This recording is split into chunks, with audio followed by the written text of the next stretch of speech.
بسم اللہ الرحمن الرحیم۔ کتاب رسول اللہ صلی اللہ علیہ وسلم کا حلیہ مبارک، اور سبق ہمارا آ گیا اب 18 نمبر پہ ہمارا سبق آ گیا۔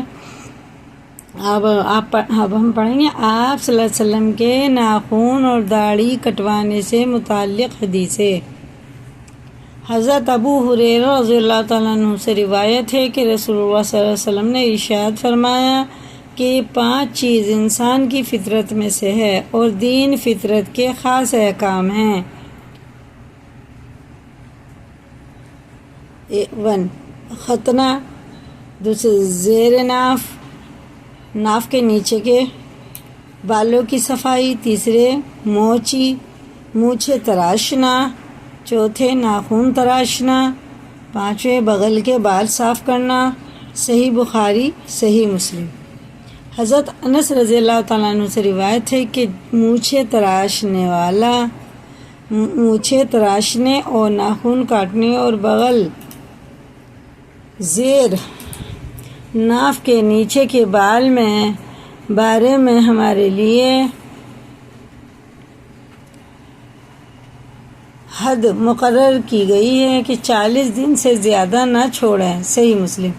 حضرت ابو ہریرہ رضی اللہ تعالیٰ عنہ فرماتے ہیں کہ رسول اللہ صلی اللہ علیہ وسلم ہر جمعہ کو نماز کے لیے نکلنے سے پہلے اپنے ناخن تراشتے اور لبیں بنواتے تھے۔ حضرت عبداللہ بن عمر رضی اللہ تعالیٰ عنہ سے روایت ہے کہ رسول اللہ صلی اللہ علیہ وسلم نے فرمایا کہ مونچھوں کو خوب باریک کرو اور داڑھیاں چھوڑ دو۔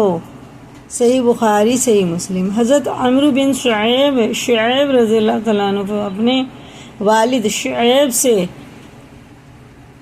اور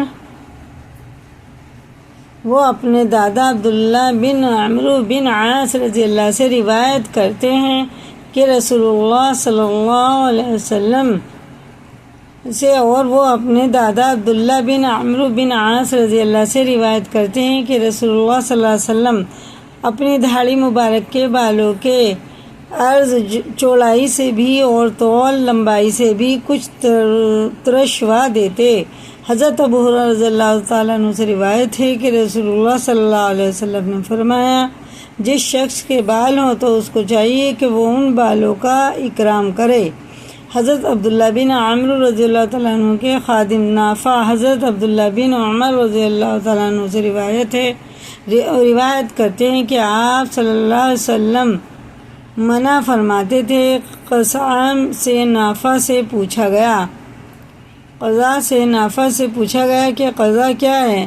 انہوں نے کہا کہ قزع یہ ہے کہ بچوں کے سر کے کچھ حصے کے بال مونڈ دیے جائیں اور کچھ حصے کے چھوڑ دیے جائیں۔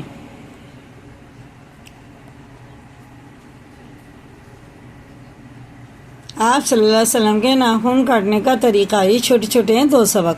ہاتھ کے ناخن کاٹنے میں آپ صلی اللہ علیہ وسلم پہلے دانے ہاتھ کے شہادت کی انگلی، پھر بیچ کی انگلی، پھر بیچ کے برابر والی انگلی، پھر چھنگلیاں، پھر بائیں ہاتھ کی چھنگلیاں، پھر اس کے برابر والی انگلی، پھر بیچ کی انگلی، پھر شہادت کی انگلی، پھر انگوٹھا، پھر آخر میں سیدھے ہاتھ کے انگوٹھے کے ناخن کاٹتے۔